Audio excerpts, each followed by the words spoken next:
starting with a 50cc bottle of propofol that I got from my surgery center this morning from my anesthesiologist. Now, we use this every day. This is done by the anesthesiologist in a controlled setting, monitoring all the proper resuscitation equipment there in a hospital setting. We use it all the time. I can't administer this myself. You have to be either an anesthesiologist, anesthetist, or somebody who went through further training and testing in its use. This is a medicine that's very powerful. This is a medicine that I will give in the emergency department if, let's say, you come in with a severely broken arm and it needs to be reset, or a dislocated shoulder that's going to be so painful to do that procedure that we need to put you to sleep. But this is not a sleep medicine. And it really is almost, in my opinion, it's like you're giving a drug, and the whole time that drug is in someone's system, they're standing on a cliff. And if they get just a little bit too much of that drug, over the cliff they go, and you can die almost immediately. So Sanjay, you've been hearing this case play out, and you gotta watch for overdoses because they can kill you, can't they? The most. As physicians, we're all a little astounded that propofol was being given in the first place. Some of that kind of drug, you better watch out. If I'm standing on a cliff above, if you get too much, you could fall over I and didn't go. believe it. I remember I got a call from a news gathering desk saying this is what they think happened. Outside I said, this just sounds so bizarre. The idea of giving propofol outside a hospital or outside a clinic of some sort just seemed really just something I'd never heard of. I mean, you have to have monitoring equipment. You have to have also resuscitation equipment. And most times, for example, when it's used in an operating room, it's because a patient already has a breathing tube in. You assume that the patient is not going to be able to breathe on their own with enough of this medication, so you have to breathe for them. And as you said, Travis, it's like just a little bit more, and the patient goes over that cliff. And it works so quickly. It's frightening in a way to see it. Within a few seconds, someone goes from being awake to asleep. It works so quickly, it's frightening to see it. In no time at all, a person goes from awake to asleep, in the ICU or in the emergency department. In my case, we're all in the room. As a physician, I'm in the room. Someone is going to have oxygen placed on them. I don't know in this case if there was oxygen in the room or not, but you're giving propofol through a vein. It goes very quickly to the brain, and its effects can literally take hold within 30 seconds to a minute. Now, if the perfect amount is given, then you'll go to sleep. But if too much is given, the breathing rate, as you see there, will slow down, because simple reflexes like breathing dissipate. They'll stop breathing, then their heart will stop beating, and they will die. And of course, this is all what we suspect. We suspect this is what happened to Michael. Now, what about the amount of propofol that has been talked about? That I think it was, what, 4 gallons over a 9-month period that was purchased by the doctor? Actually, it's crazier than that. Sanjay, we read that 4 gallons of propofol over a 9-week period. 9-week period, right. Is that correct?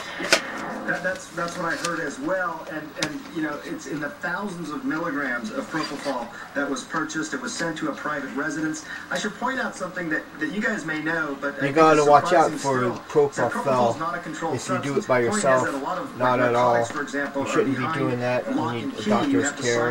It should even be in a hospital setting, so be aware. As deadly as it is, all the things that we've been talking about, you can just pick up. So this doctor was able to order literally gallons of this stuff, delivered to a private residence. If you become used to jogging while watching this, because that's what I do, go ahead and continue, and I'll join you when my foot is better. And on top of all that, he said he was trying to wean Michael Jackson off of propofol.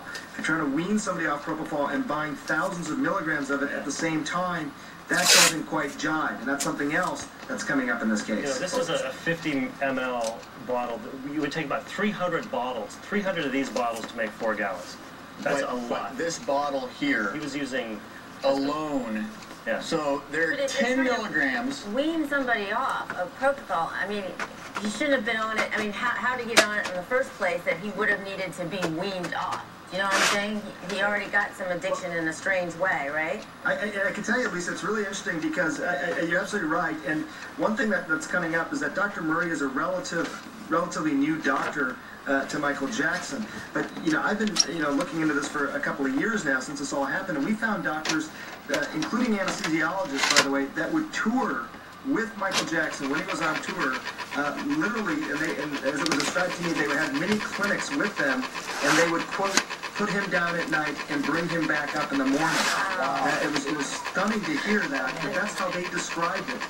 And the reason people need to put into perspective, when we're talking about 4 gallons, ordering 4 gallons, in this bottle is enough propofol for me, if I gave it to Dr. Lisa, she would stop breathing, and if someone weren't there, if I weren't there to give you artificial respiration, you would die.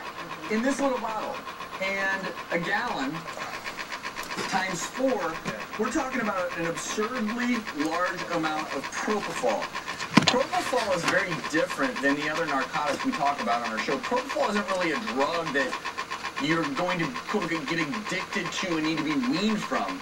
This is where I think things get interesting, because propofol doesn't give you a high, but some of the other medicines that have been reportedly found in Michael's system, they do things called benzodiazepines. This is an audio tape that, I guess this audio recording was played for the jury in the opening statements of the trial, and this is apparently Michael's voice.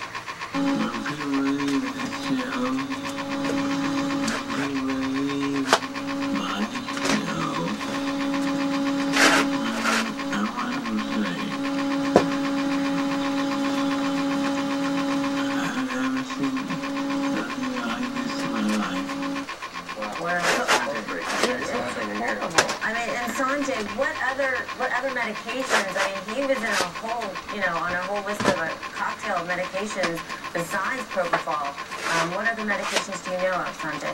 Well, I mean, the ones that, that you think of in a situation like this, I mean, the Ativan is one, Versed. So not only was Michael Jackson doing propofol, but he was doing other drugs as well. And when you mix them all, it becomes a cocktail, and that can actually impale. You do one, you think there's some danger, you do more, it's added up. What can you do if you're going to do something? Make sure you don't mix them all up. Just, how many drugs, how many different medications Michael Jackson was getting, what the effects were. What the defense sort of contended as well was, look, this is a man who's obviously taking a lot of different medications, but he's still awake. He can't sleep. And that was Dr. Conrad Murray's challenge, was despite all those medications, the man, Michael Jackson, still couldn't sleep. So the same audio recording, and you have prosecution and defense interpreting it in different ways. Now, Sanjay, another